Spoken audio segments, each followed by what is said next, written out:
नमस्कार। दिन भर की हर खबर से आपको करने खबरदार, मैं हूं श्वेता सिंह। इस समय की बड़ी खबर, आज एआईएमआईएम चीफ असदुद्दीन ओवैसी के काफिले पर उत्तर प्रदेश में फायरिंग हो गई। ये फायरिंग उस समय हुई जब ओवैसी हापुड़ जिले के पिलखुआ से एक सभा करके नोएडा की ओर जा रहे थे। रास्ते में डासना टोल प्लाजा के पास उनकी कार पर कई राउंड फायरिंग हुई। घटना के बाद ओवैसी ने ट्वीट करके खुद के सुरक्षित होने की खबर दी है। ये जो तस्वीर आप देख रहे हैं, ये सीसीटीवी फुटेज की है, उस शख्स की है जो गोलियां चला रहा था उस समय। कितने नजदीक से दो शख्स हैं, एक सफेद में और एक लाल शर्ट में आपको इस समय नजर आ रहा है, जो गाड़ी के बगल में चलते चलते और फायरिंग करते हुए आगे बढ़ रहा था। पुलिस ने हवाई फायरिंग की बात कही है, लेकिन ओवैसी की गाड़ी पर गोलियों के निशान हैं और ये सवाल उठा रहे हैं कि क्या निशाना असदुद्दीन ओवैसी ही थे। ये सीसीटीवी के फुटेज में साफ तौर पर गाड़ी पर गोलियों का निशाना साधते हुए दो युवक नजर आ रहे हैं।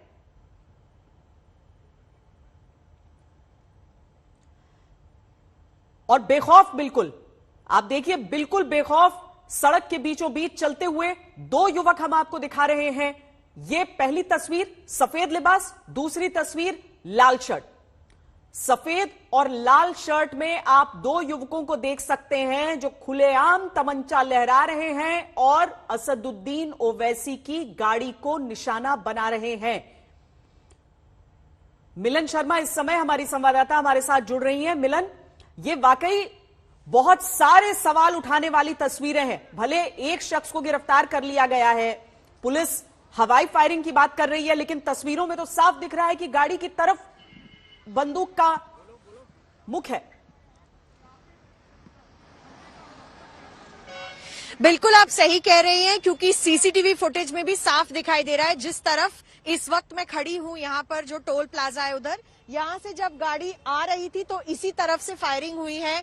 गाड़ी के एक साइड में आपने देखा होगा कि दो नहीं बल्कि फोरेंसिक टीम की जांच के वक्त हमने देखा कि 3 ऐसे बुलेट्स के निशान दिखाई दे रहे थे। और उसके बावजूद सीसीटीवी में 2 लड़के दिखाई दे रहे, एक लाल स्वेटर में और एक सफेद स्वेटर में, और दोनों की तरफ से जो गाड़ी आगे गई, फिर एक लड़के को कुचला गया जिसको पकड़ लिया गया क्योंकि उसके पैर पर गाड़ी चढ़ गई थी और उसका नाम सचिन है। फिलहाल पुलिस ने एक ही शख्स को पकड़ा है जो यहाँ पर नोएडा का ही रहने वाला है।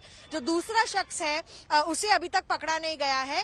बट जिस तरीके से असदुद्दीन ओवैसी का जो कैंपेनिंग का रूट प्लान होता है, अगर मैं आपको बताऊं, क्योंकि हम आज उनका रूट देख भी रहे थे, प्लान नहीं होता है, तो क्या उनको खबर थी पहले से कि ओवैसी यहाँ पर इस समय होंगे, और कौन थे ये लोग जिन्होंने इसको एक प्लान तरीके से अंजाम दिया, ये बहुत बड़ा सवाल है। इस पर पुलिस अभी निगरानी रखे हुए है और इन्वेस्टिगेशन कर रही है।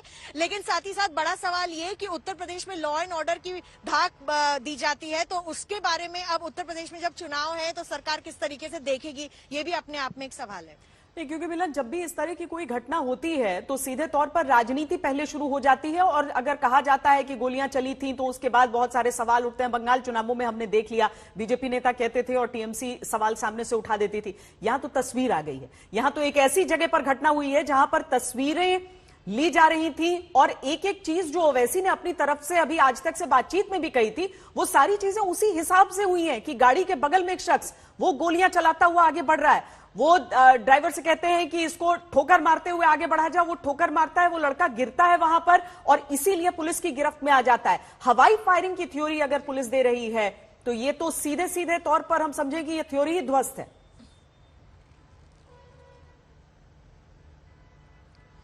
जी बिल्कुल, देखिए जिस तरीके से फायरिंग हुई, जब हमने आपको विजुअल्स में दिखाया, आप खुद भी देख रहे हैं कि गाड़ी में जो बुलेट्स लगी हुई है वो नीचे की तरफ लगी हुई हैं और 2 नहीं बल्कि 3 ऐसी बुलेट्स हैं जो हम बता रहे थे, फोरेंसिक टीम ने भी देखी है।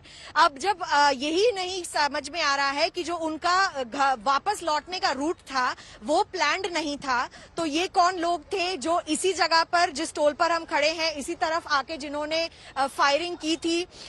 लगातार यहाँ उत्तर प्रदेश में में चेकिंग भी चल रही है गाड़ियों की। इस वक्त जगह जगह पे गाड़ियों की चेकिंग होती है। इनके हाथ में ये बंदूकें क्यों थी, ये बहुत बड़ा सवाल है। और पूरी तरीके से असदुद्दीन ओवैसी की टीम ने भी वहां पर दिल्ली में जाकर भी इस पर कंप्लेंट फाइल की है और चुनाव आयोग से भी कहा है कि वो इस बात का संज्ञान ले और उस पर पूरी तरीके से एक इन्वेस्टिगेशन और प्रोब लगाए। हाँ, आईजी मेरठ का पहले का बयान था कि हवाई फायरिंग हुई है, बट आप सही कह रहे हैं, जिस तरीके से दिखाई दे रहे हैं निशान फायरिंग के गाड़ी पर, तो उससे हवाई फायरिंग का तो पूरी तरीके से खारिज होता है जो बात की जा रही है। और इस पर भी ओवैसी साहब ने खुद कह दिया है कि अगर इस तरीके के अटैक्स होते रहेंगे तो किस तरीके से आप देखते हैं लॉ एंड ऑर्डर के सिचुएशन को। पॉलिटिक्स साइड में रखें, सेफ्टी और सिक्योरिटी एक बहुत ही अहम मुद्दा है। और अगर गाड़ी को किसी फॉलो भी किया जा रहा है तो तमाम सीसीटीवी और भी टोल्स पर होंगे और वो सामने आएंगे एक एक करके कर सकती है। बिल्कुल एकदम आएंगे, क्योंकि ये पूरा जो रास्ता है, यहाँ पर कई इस तरह की जगहें हैं जहां पर सीसीटीवी फुटेज होगा। एडीजी लॉ एंड ऑर्डर ने क्या कहा है वो पहले सुन लेते हैं और उसके बाद हम चर्चा को आगे बढ़ाते हैं। अध्यक्ष माननीय सांसद असदुद्दीन ओवैसी ने स्वयं ट्वीट करके ये सूचना दी कि उनके काफिले पे हमला हुआ है और ये हमला हापुड़ स्थित छिजारसी टोल प्लाजा के पास हुआ है और वो महफूज हैं। इस घटना की सूचना पे तत्काल हापुड़ पुलिस ने कार्रवाई की और मौके पे पहुंच के वीडियो फुटेजेस को अपने कब्जे में लिया तथा वहां मौजूद सभी लोगों को हिरासत में लिया। वीडियो फुटेज को देखने से तथा जो लोग वहां हिरासत में लिए गए थे उनसे मिलान करने पे उसमें से एक व्यक्ति के द्वारा घटना कारित किया जाना प्रकाश में आया है तथा उसे हिरासत में लिया गया है। उसके पास से एक अवैध 9mm की पिस्टल बरामद हुई है। वीडियो फुटेज के आधार पर अन्य कार्रवाइयां आगे प्रचलित हैं। घटना के क्या कारण थे और इस साजिश में या इस घटना में कौन कौन व्यक्ति शामिल हैं, इसकी पूरी जानकारी पूरी जांच पड़ताल के बाद हो पाएगी। जैसे ही जांच पूरी होती है हम मीडिया के साथ पूरी चीजें शेयर करेंगे। एक कानून व्यवस्था पर सवाल है, वो तो स्पष्ट है। हवाई फायरिंग नहीं हुई है, सीधे निशाना लगाकर फायरिंग हुई है, लेकिन बहुत नजदीक से फायरिंग होने के बावजूद गाड़ी के निचले हिस्से में लगी है, बिल्कुल बगल से वो फायरिंग हुई है। तो क्या मंशा रही इन हमलावरों की, किस तरह की ये पूरी घटना है, किस तरह की वारदात है? पहले हम आपको सुनाते हैं कि उस जगह पर जो लोग मौजूद थे वो लोग क्या बता रहे हैं। हमारे गाड़ियों पे फायरिंग किया है, वो हमने उसके गाड़ी ऊपर चढ़ा दिया। हम उसके ऊपर गाड़ी नहीं चढ़ाते तो हम पे गोलियां लगते थे। हम गाड़ी ऊपर चढ़ा दिए, उसका पैर टूट गया, पैर पे गाड़ी चढ़ाए तो वो गिर गया। पर चुरन वो वेपन फेंक दिया है, वो पिस्टल हमने कि भाग गया। हम पहले ने वेपन लेके पुलिस को हैंड ओवर कर दिए, क्योंकि हमको पता नहीं यहाँ पर और कितने लोग थे, कितने मौजूद थे। हम तो 2 लोग को फायर करते सो देखा है। दो बंदूक कलर के जैकेट पे था, एक व्हाइट कलर की जैकेट पे था। वो कार में आए, वो सीसीटीवी में कुछ देख रहे हैं। अभी टूल गेट में टोपी कुछ पहने थे, कुछ पहचान, रेड जैकेट और कुछ नहीं टोपी वो नहीं, शूज पे थे, चेहरा दिख रहा था। मास्क पहने नहीं, कोई मास्क वो पहने नहीं थे, मास्क नहीं पहने थे। मैम सबसे बड़ा सवाल ये होता है, वो लोग जो बता रहे हैं हमारे यहाँ प्रोग्राम था किठौर में, हमारे यहाँ से वो खाना खा के 4:45 बजे निकले हैं। ये सभी लोग 2 गाड़ी रहती है उनके साथ। जिस वक्त हम उन्हें रुखसत करना है तो हम ये होता है कि हम उनको सीमा पार करा के फिर हम लोग अपने प्रोग्राम को डिले नहीं करते, वहाँ चले गए। उसके बाद वो यहाँ आए हैं तो हमें उनकी कॉल आई। हमारे सभी साथी 2, एक हमारी गाड़ी पीछे थी, उनका कहना यह है कि वो पहले से यहाँ पे बैठे हुए थे। असदुद्दीन ओवैसी से भी हम आपको खास बातचीत सुनाते हैं कि उन्होंने क्या क्या बातें बताई। माजिद हुसैन के ड्राइवर ने एक पर गाड़ी चढ़ाई, वो रेड कलर के आदमी पर उसके गाड़ी से टायर उसको चल गया पैर पर, तो व्हाइट कलर का जो उसने दोबारा फायरिंग की दोनों फॉर्च्यूनर पर। और उनके पास जो थी वो एक कंट्री मेड नहीं था होगा, जो साउंड आवाज आ रही थी, क्योंकि मेरे पास भी लाइसेंस वेपन हैदराबाद बड़ी साउंड थी। यकीनन वो 9mm का पिस्टल होगा। खैर ये तो फॉरेंसिक और पुलिस के लोग बताएंगे, मगर इस तरह के लोगों को खुली छूट दी गई है पूरे भारत में।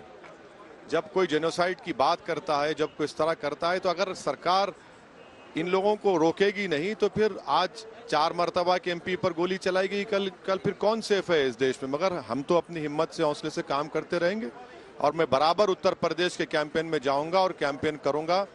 मैं नहीं रुकने वाला हूं। मैं जनता की अदालत में जाकर अपनी बात को रखूंगा और जनता तय करेगी। ये सरकार की संवैधानिक जिम्मेदारी है जी। और अगर मुझे कल स्पीकर साहब से लोकसभा के मिलने का मौका मिला तो मैं उनके पास भी जाकर अपनी इस पूरी बात को रखूंगा।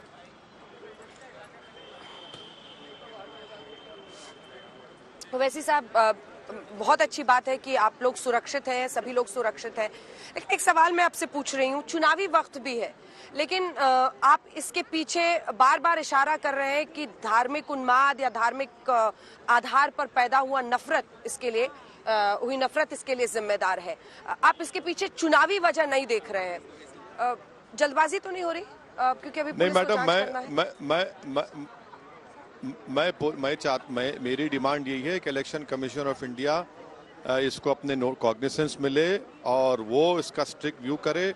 मेरा डिमांड प्रधानमंत्री से है और यूपी के एडमिनिस्ट्रेशन से है कि वो अपनी संवैधानिक जिम्मेदारी को निभाएंगे और इसके पीछे यकीनन कोई मास्टरमाइंड है, ताकतें हैं जो संविधान से नफरत करती हैं, जो असदुद्दीन ओवैसी की आवाज़ से नफरत करती हैं। इसीलिए इस तरह का बुज़दिलाना, कातिलाना हमला हम पर किया गया। हम उम्मीद करते हैं कि इलेक्शन कमीशन, भारत के प्रधानमंत्री और यूपी का एडमिनिस्ट्रेशन इसकी सही तहकीकात करेगा। इसको सिर्फ ईजी नहीं लेगा, ऐसा नहीं कह देगा कि नहीं नहीं ये तो ऐसा ही थे, फुलां थे, या फिर कोई पब्लिसिटी के लिए उन्होंने ऐसा किया, शोहरत हासिल करने के लिए।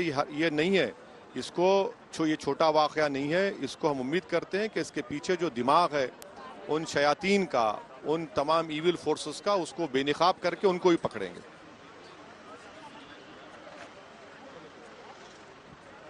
ऐसे लोग भी होंगे वैसे साहब जो इसे पब्लिसिटी स्टंट कहेंगे? जी मैडम, फिर से बोलिए।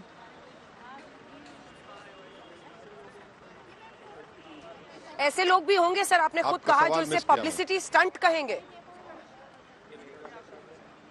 नहीं मालूम सर, क्योंकि आपने अभी कहा कि इसको पब्लिसिटी स्टंट ना माने, तो उसी पर मेरा सवाल था कि क्या ऐसे लोग होंगे? हमको जो अभी रिपोर्ट आ रही है वहाँ के लोकल थाना से कोई पुलिस के लोग इस तरह की गुफ्तगू कर रहे। अगर हम ये चाहेंगे कि ये पब्लिसिटी स्टंट नहीं होना चाहिए बल्कि सही इन्वेस्टिगेशन होना चाहिए। देश के सामने अगर 4 मरतबा के एमपी को इलेक्शन कैंपेन के दौरान में उस पर जान लेने की कोशिशें की जाती हैं तो फिर गलत है ये।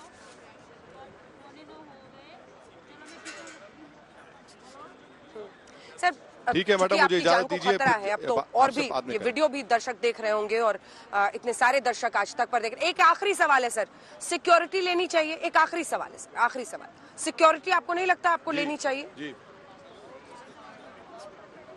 मैडम, मैंने अपनी सियासी जिंदगी 1994 से शुरू की और अब तक मैं ना सिक्योरिटी लिया हूँ ना को बीपी गाड़ी लिया हूँ। मुझे पसंद नहीं है कि मेरे अतराफ में लोग बंदूक लेकर चले, मेरी फितरत में नहीं है। मेरा मानना यह है कि सरकार की जिम्मेदारी है मेरी जान की हिफाजत करना। नहीं लूंगा मैं, हरगिज नहीं लूंगा।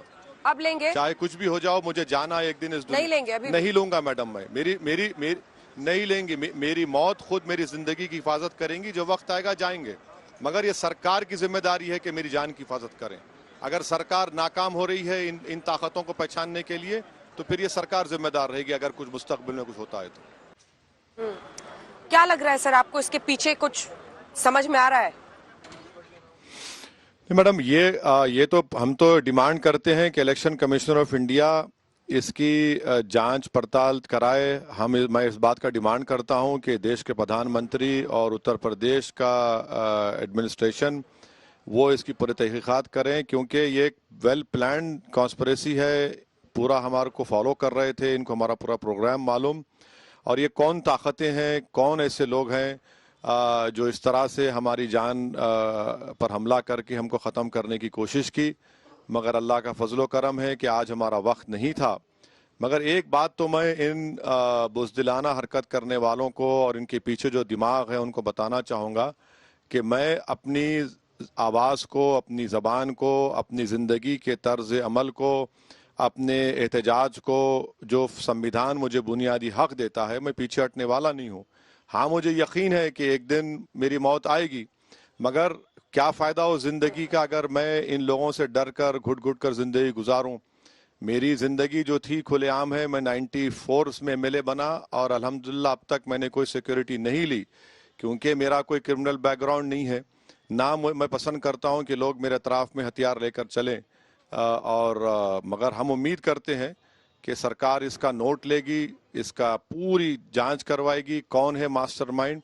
मगर मैं एक बात आपको बताना ज़रूरी समझता हूं कि मीडिया के लोगों ने मुझसे सवाल किया था 2 दिन पहले कि प्रयागराज में जो धर्म संसद हुआ, वहां पर जितने बड़े बड़े महाशय आए थे, उन सब ने अपनी ज़बान से मेरे बारे में अनाप शनाप बका, मेरी जान लेने की धमकी दी। ये ऑन रिकॉर्ड वीडियोस हैं जो सरकार के पास है। आज से थोड़े दिन पहले गाजियाबाद में कोई एक सेना के शख्स ने कहा कि ओवैसी गर्दन मार दो, मेरे घर पर हमला हुआ। तो ये सरकार का काम है कि ऐसे ताकतों को जो संविधान से नफरत करते हैं, जो रूल ऑफ लॉ को भारत की बर्बाद करना चाहते हैं, और इलेक्शन कैंपेन के दौरान में इस तरह की हरकत करना, गोलियां चलाना, ये तो देश को इसको नोटिस करना चाहिए, और उम्मीद करता हूं कि देश इसको देख रहा है।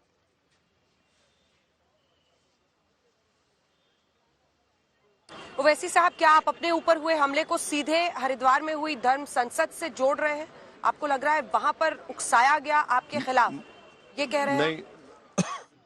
नहीं, मैं ये कह रहा हूं कि प्रयागराज में, इलाहाबाद में जो धर्म संसद हुआ था, आप भी अपने करस्पॉन्डेंट से मालूम करवा सकते कि क्या क्या अनाप शनाप मेरे बारे में बका गया उसमें। और गाजियाबाद में आज से 1 महीना पहले किसी ने मेरी गर्दन लाने पर इनाम भी रखा था। मगर ये जब इस तरह की बकवास, इस तरह की धमकियां, इस तरह की गंदगी और हेट स्पीचेस की जाती हैं, तो ये तो सरकार का काम है कि फौरन उसको एक्शन लिया जाए। मगर नहीं लेने की वजह से इनकी हिम्मतें और बढ़ रही है। मुझ पर जिन लोगों ने हमला आज किया मेरी जान लेने का, मुझे नहीं पता कि कौन है वो लोग। ये तो अगर सही इन्वेस्टिगेशन करेंगे, मुझे ये बताया गया कि एक सहारनपुर का और एक आपके नोएडा का 2 लोग हैं, और हम उम्मीद करते हैं कि पुलिस इसको ब्रश ना कर दे, पुलिस, यूपी पुलिस को इजी ना लें। क्योंकि अगर कोई पूरा रेकी करता है, प्लान करता है, और उसको मालूम कि इस टोल गेट पर हर गाड़ी रुकेगी, तो आप 10 कदम पे 11 कदम के फासले से आप गोली चला रहे हैं, तो कौन है ये लोग? तो असदुद्दीन ओवैसी जो सीधे तौर पर इसे किसी भी तरह की राजनीतिक साजिश नहीं कह रहे हैं, लेकिन हाँ, वो इसके तार उस धर्म संसद से जरूर जोड़ रहे हैं जहां पर प्रयागराज में तमाम तरह की हेट स्पीचेस के मामले सामने आए थे और असदुद्दीन ओवैसी का नाम लेकर बहुत सारी बातें कही गई थी। बहरहाल अभी तो पुलिस को तफ्तीश करनी है, और मिलन, केवल तफ्तीश नहीं करनी है बल्कि ये बताया जा रहा है कि दूसरा हमलावर भी पकड़ा गया है। यानी पहले जो लाल शर्ट में लड़का था वो पकड़ा गया, और अब दूसरा वाला भी जो तस्वीरों में दिख रहा था पकड़ा गया है। जी जी बिल्कुल। इस वक्त पुलिस ने इत्तला किया है हमें कि दूसरा जो है उसका नाम शुभम बताया जा रहा है, और उसने खुद जाकर गाजियाबाद के पुलिस स्टेशन में सरेंडर किया है इस वारदात के बाद। पहला उसका साथी जो पकड़ा गया था, सचिन नाम बताया जा रहा था, अब ये दूसरा। तो इन दोनों को पकड़ लिया है पुलिस ने। अब आगे पुलिस और ज्यादा जांच करने की कोशिश कर रही है कि मोटिव क्या रहा इनका फायरिंग करने का। और जिस तरीके से आप भी ओवैसी के बयान पे अभी कह रही थी कि वो कहीं ना कहीं तार जोड़ने की कोशिश कर रहे हैं, ऐसी इन्वेस्टिगेशन अब पुलिस भी करने की कोशिश करेगी, क्योंकि दोनों जो पकड़े गए हैं यहाँ आसपास के ही हैं। एक नोएडा के, दूसरे वाले ने नजदीकी पुलिस स्टेशन में अभी खुद सरेंडर किया है पुलिस को। और इसके अलावा श्वेता, इलेक्शन कमीशन को भी ओवैसी ने कहा था कि हम कंप्लेन करेंगे और हम चाहेंगे कि वो प्रोब करे। तो फिलहाल उत्तर प्रदेश पुलिस यहाँ पर एक रिपोर्ट भी तैयार करेगी जो सीधा सीधा पूरी वारदात के बारे में उत्तर प्रदेश में जो हुआ है उसको जाकर इलेक्शन कमीशन को भी देगी। तो चुनाव आयोग को भी एक रिपोर्ट सबमिट की जाएगी, उस पर भी अभी काम शुरू हो चुका है। अजीब सी बात है ये। अरविंद ओझा भी हमारे साथ जुड़े हैं। अरविंद, अजीब सी बात है कि जिस तरीके से एक टोल प्लाजा के पास पुलिस की मौजूदगी जरूर रहती है, कम से कम कुछ संख्या में, 2 लड़कों को पकड़ा तो गया, लेकिन एक जो वहां पर इसीलिए दबोचा गया क्योंकि उसे गाड़ी से टक्कर मारकर गिराया गया, दूसरा लड़का खुद जाकर सरेंडर कर रहा है। क्या जानकारियां पुलिस अपनी तरफ से दे रही है? अभी भी वो हवाई फायरिंग को ही मेंटेन करना चाहते हैं या कम से कम तस्वीरों को देखने के बाद अब अपने रुख को और अपनी इन्वेस्टिगेशन को बदल रहे हैं? नहीं, देखिए, जो ये सीसीटीवी सामने आया है, ये इसने काफी कुछ खुलासा कर दिया है श्वेता, और तस्वीरों में दिख रहा है कि बकायदा जो दोनों आरोपी हैं शुभम और सचिन, वो फायरिंग करते हुए दिखाई दे रहे हैं और गाड़ियों के इर्द गिर्द दिखाई दे रहे हैं। जो दूसरा आरोपी है उसने सरेंडर कर दिया है, शुभम।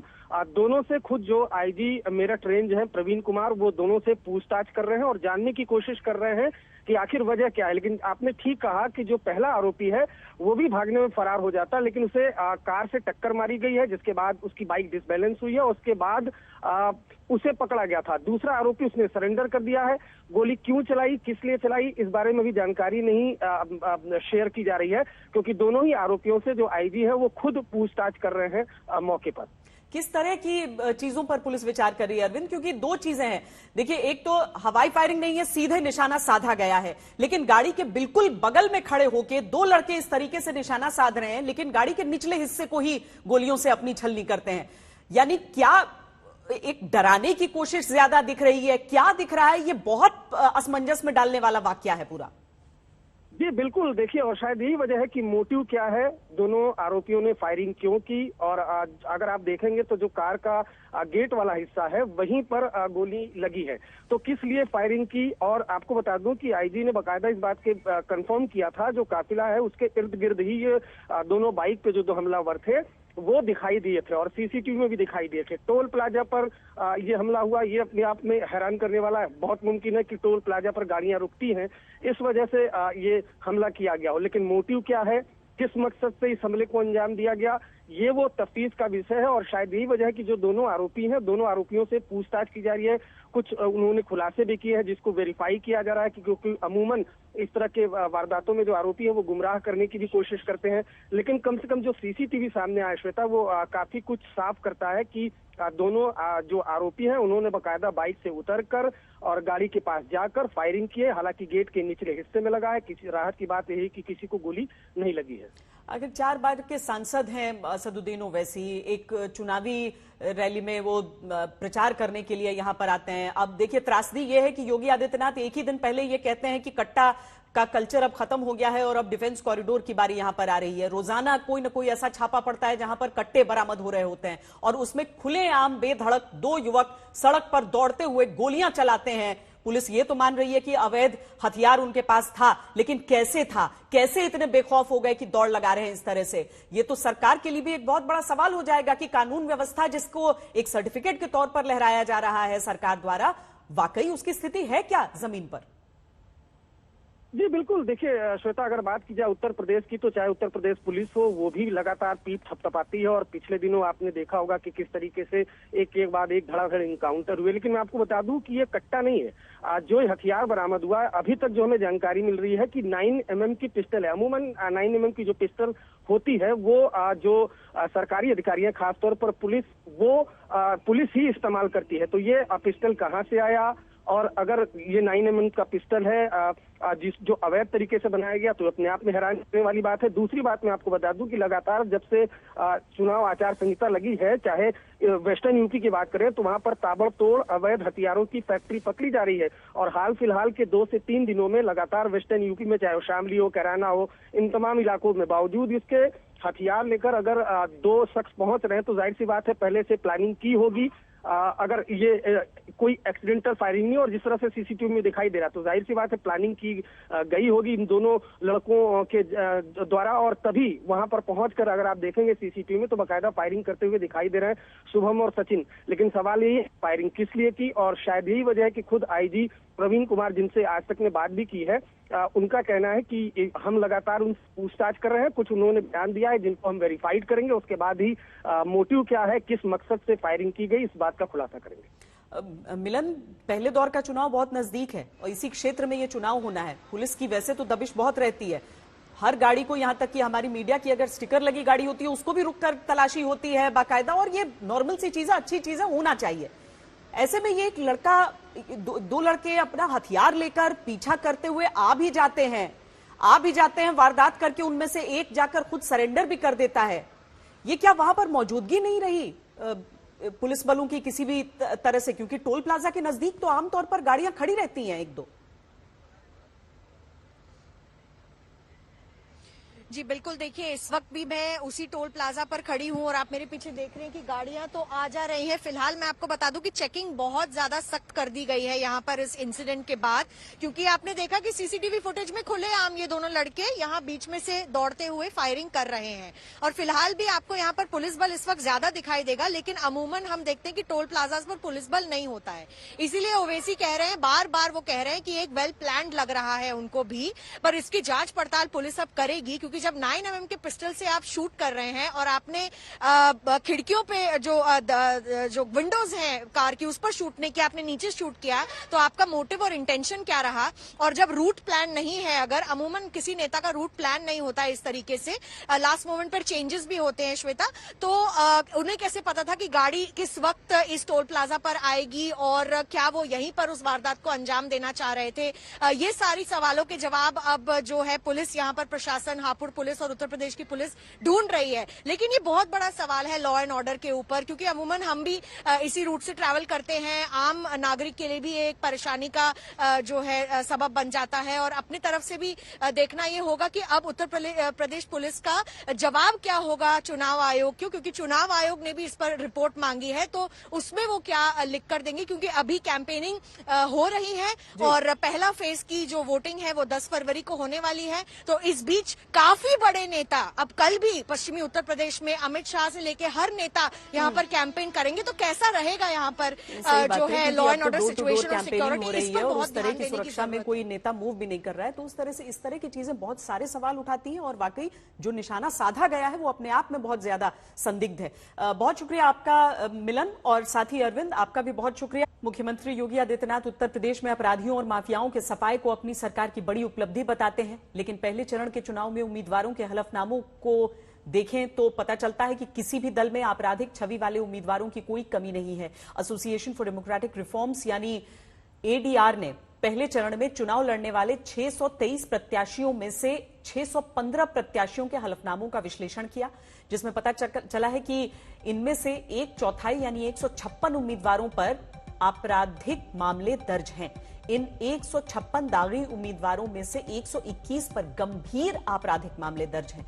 6 उम्मीदवारों के खिलाफ हत्या के केस चल रहे हैं, 30 उम्मीदवारों पर हत्या की कोशिश के मुकदमे हैं और 12 उम्मीदवारों पर महिलाओं के खिलाफ अपराध की धाराओं में केस दर्ज हैं। एक उम्मीदवार पर रेप का केस भी है। अपराधियों को टिकट देने के मुद्दे पर बीजेपी नेता समाजवादी पार्टी को खूब खरी खोटी सुनाती है, लेकिन एडीआर की स्टडी में पता चला है कि आपराधिक छवि के उम्मीदवारों को टिकट देने में बीजेपी भी पीछे नहीं। सबसे ज्यादा 75% दागी उम्मीदवार समाजवादी पार्टी से हैं, जिसके 28 में से 21 उम्मीदवारों के खिलाफ आपराधिक मामले दर्ज हैं। दूसरे नंबर पर समाजवादी पार्टी की सहयोगी आरएलडी है, जिसके 29 में से 17 यानी 59% उम्मीदवार आपराधिक मामलों का सामना कर रहे हैं। इसके बाद बारी है बीजेपी की, जिसके करीब करीब आधे प्रत्याशी आपराधिक छवि के हैं। बीजेपी के 57 में से 29 उम्मीदवारों पर आपराधिक मामले दर्ज हैं। कांग्रेस के 58 में से 21 यानी करीब 36% उम्मीदवारों पर आपराधिक मामले चल रहे हैं। बीएसपी के 56 में से 19 प्रत्याशी और आम आदमी पार्टी के 52 में से 8 प्रत्याशियों पर आपराधिक मामले दर्ज हैं। यानी हर चुनाव की तरह इस बार भी आपराधिक छवि के नेताओं को टिकट देने में सर्वदलीय परंपरा को निभाया गया है, लेकिन फिर भी हर राजनीतिक दल को सिर्फ दूसरे राजनीतिक दल के दागी उम्मीदवार ही नजर आते हैं। माफिया 3 ही जगह है, या तो उत्तर प्रदेश के बाहर है, या तो जेल में है, या तो अखिलेश यादव की सूची में विधायक बनने के लिए, और कहीं माफिया नहीं है। माफियाओं को उल्टा कर सीधा करने का काम हमारे प्रदेश के मुख्यमंत्री योगी आदित्यनाथ जी। अभी तक जो भारतीय जनता पार्टी ने सूची जारी की है उसमें 82 लोग ऐसे हैं जिन पर आपराधिक मुकदमे हैं। समाजवादी पार्टी और आरएलडी के आप बता दो, एक आध गलती से आ गया होगा, और वो भी वैसे आया है जिन पर मुकदमे लगाए सरकार ने। देश के गृह राज्य मंत्री के बेटे पर आरोप, जीप चढ़ा दी, कुचल दिए किसान, सबको रक्त रंजित कर दिया और आज वो महिमा मंडित हो रहे हैं उनकी पार्टी, उनकी सरकार में। फरवरी 2020 में ही सुप्रीम कोर्ट ने कहा था कि पार्टियों को उम्मीदवारों के चयन के कारण सार्वजनिक करने चाहिए और यह भी बताना चाहिए कि ऐसे लोगों को क्यों नहीं चुना गया जिनके खिलाफ कोई आपराधिक मामला नहीं था। चुनाव की तारीखों के ऐलान के समय चुनाव आयोग ने भी सभी दलों को आपराधिक छवि वाले उम्मीदवारों की जानकारी सार्वजनिक करने का निर्देश दिया था, जिसका पालन होता अभी तक तो कहीं नहीं दिख रहा। अब हम चीन के उस झूठ का विश्लेषण करेंगे जो उसने गलवान घाटी में हुए खूनी संघर्ष के बाद बोला था। आपको याद होगा कि जून 2020 को गलवान घाटी में भारत और चीन की सेना के बीच हुए एक हिंसक झड़प में भारतीय सीमा में चीन के सैनिकों की घुसपैठ को रोकते हुए 20 भारतीय सैनिक वीरगति को प्राप्त हो गए थे। लेकिन चीन की तरफ से बयान आया कि उसके तरफ कोई क्षति नहीं हुई। बाद में जब कई तरह की तस्वीरें सामने आई तो उसने स्वीकारा कि हां, 4 सैनिक उसके मारे गए। लेकिन अब यह खुलासा हुआ है कि चीन के 4 नहीं बल्कि 38 सैनिक मारे गए। ऑस्ट्रेलिया के एक अखबार द क्लैक्सॉन ने एक खबर प्रकाशित की है जिसके अनुसार गलवान घाटी में हुए संघर्ष में चीन की सेना के 38 सैनिक मारे गए थे। इनमें से ज्यादा सैनिकों की मौत गलवान नदी में गिरकर बहने के कारण हुई थी। झड़प के दौरान गलवान नदी के तेज बहाव में ये गिरे थे और माइनस तापमान वाले भीषण ठंडे पानी में चीन के ये सैनिक संभल नहीं पाए, मारे गए, जबकि चीन ने अपने 4 सैनिकों में से केवल 1 सैनिक की मौत को पानी में डूबने से बताया था। इस घटना के बाद मारे गए सैनिकों को शिनजियांग मिलिट्री बेस पर श्रद्धांजलि भी दी गई थी, जिसकी चर्चा दबी जुबान से चीन में की जा रही थी। ऑस्ट्रेलियन अखबार ने अपनी यह रिपोर्ट चीन के कुछ पत्रकारों, ब्लॉगर्स और सोशल मीडिया पर शेयर की गई जानकारी के आधार पर तैयार की। चुनाव प्रचार के लिए पश्चिमी उत्तर प्रदेश पहुंचे असदुद्दीन ओवैसी के काफिले पर आज हमला हुआ है। डासना के नजदीक टोल प्लाजा पर तस्वीरें साफ साफ बताती हैं कि किस तरीके से 2 युवक गाड़ी के बगल में चलते हुए ओवैसी की गाड़ी जिसमें वो सवार थे उस पर ही गोलियां चला रहे हैं। हालांकि दोनों शख्स को पकड़ा जा चुका है। एक वहीं पर धर दबोचा गया जब पीछे से गाड़ी ने टक्कर मारी, दूसरे ने जाकर गाजियाबाद पुलिस के सामने सरेंडर किया है और अब पुलिस ये पता लगाने की कोशिश कर रही है कि इसके पीछे की मंशा क्या रही। खबरदार में आज के लिए इतना ही। देश और दुनिया की बाकी खबरों के लिए आप देखते रहिए आज तक।